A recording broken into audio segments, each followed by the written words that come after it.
activity break, the office said. Great, I said. Tenerife, they said. Tenerife?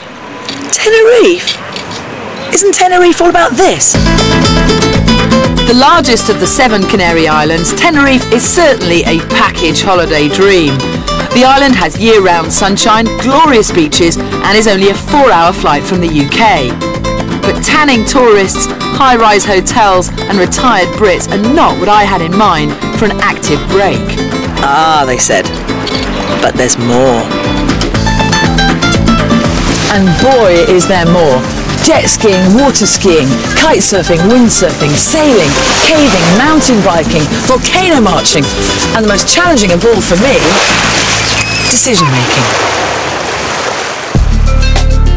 I want to explore this other side of Tenerife, and although I'm starting in the southern town of Playa de las Americas, which is a bit high-rise hell for my liking, it is home to some great water-based activities. I've never water skied before, but the man who's going to teach me, Ski Reg, promises that it can get you up first time. This is another glorious day in paradise. It costs just under £40 for a water ski lesson with Reg, and it lasts until you get tired. Just 4 hours from London, and the climate really is glorious. Shame you can't say the same for the water temperature. It was freezing. I can't feel my legs. This goes on the other foot. Does it? I thought it went on my nose. Okay, here we go. First try. Beautiful. Jules, don't try too hard. Second try. It's actually really tiring on the arms and very difficult to keep the skis together, as you can see. But I think I'm improving. Maybe not.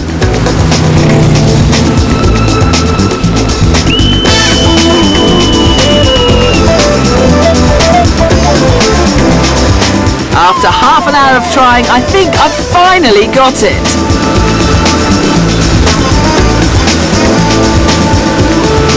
Ow, it's that! Yeah. I tell you what.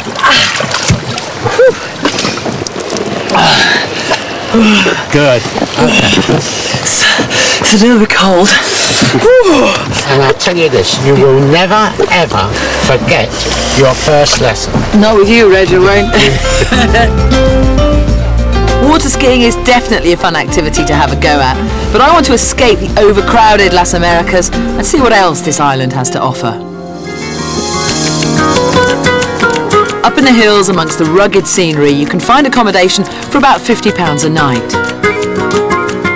I'm staying at La Correa in Oroña, and it really is the place to get away from it all. Just 10 minutes up the mountain and you're far away from that concrete bit that I really don't like. This is proper rural Spain. And further inland is also the location of my next activity, up in the mountains in the centre of the island. And frankly, I'm a little bit nervous. I'm about to try paragliding for the first time. Conditions are apparently okay, but it's going to be a little bit nippy up there. It costs £129 for a half-hour tandem flight with my instructor Tony. The launch site is 3,200 feet up. Bloody Nora. Looks fantastic. Okay, and as I pull the wing up, yes, with the wind being fairly brisk here, it will pull us backwards maybe a couple of yards, right, while the wind comes up, so step back with it. Yep.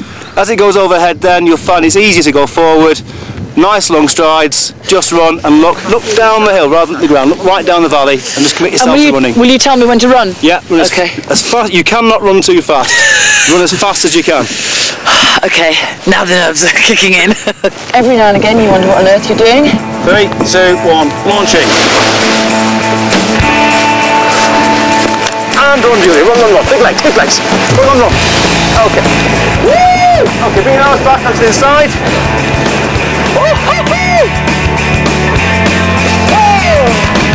What a feeling!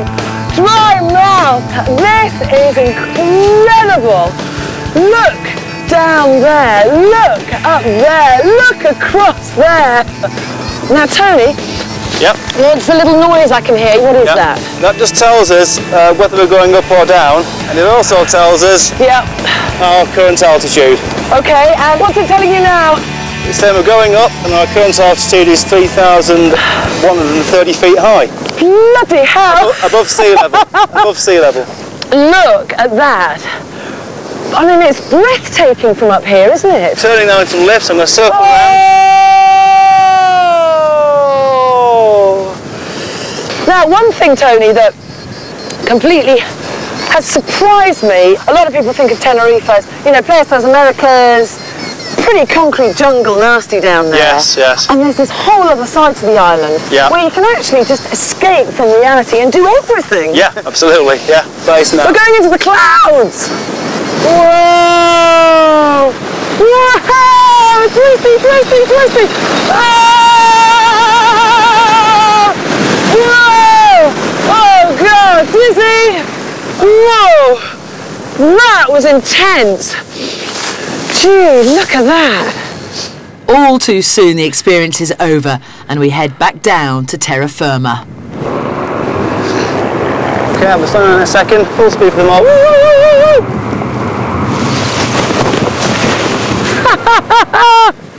Officially, that is the best thing I've ever done in the world. As the Americans say, that was awesome. You've got to try it.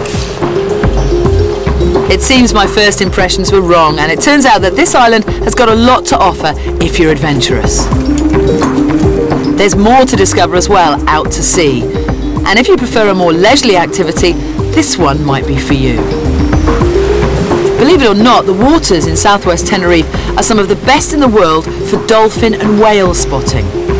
For £550, I've hired a yacht with Captain Felix for 6 hours, which sounds like a lot, but if you split it between 6 friends, it's not too bad. And you don't have to charter a yacht, there are also group tours for about a tenner.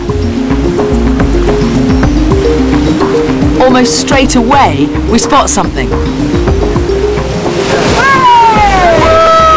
We got dolphins, everyone! I'm going to the front to see them. I love dolphins. And can you see that they are just there? They are so close. It's just so magical the way they come and play with you. Who would have thought that you could do this in Tenerife? I mean, yeah, the Caribbean, anywhere else in the world, but we're just 4 hours away from the UK. Apparently 99% chance of seeing whales. Very rarely do you see dolphins. We've seen 2 pods of dolphins, and not a whale yet. Despite not seeing any, there are apparently over 700 whales of 9 different species living in this 25-mile stretch of water. Why so many whales here?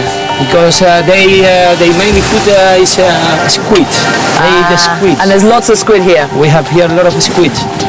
It's quite a choppy day, so you keep seeing the waves breaking and you think, oh, and then, you know, it's just the water. We've been going for about 4 hours now, and we are now heading into the sunset towards what genuinely looks to be like a pod of whale. They are whales this time, aren't they, Felix? I don't see them anymore.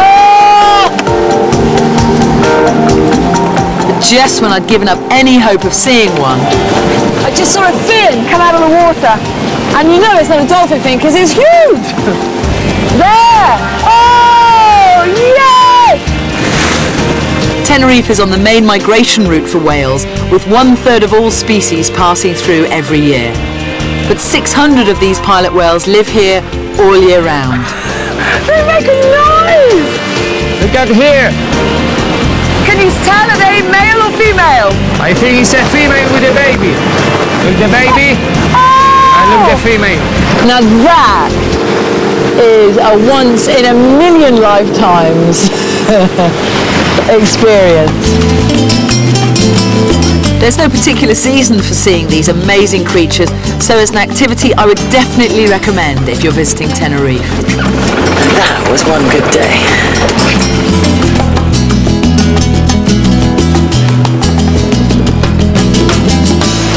Tell Tenerife has definitely surprised me. If, like me, you thought it was all about egg and chips on the beach, whoa, there's more to it.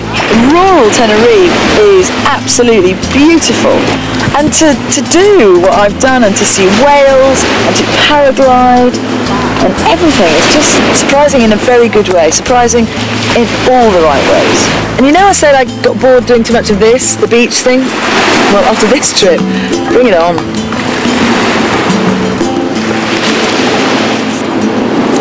That's hideous.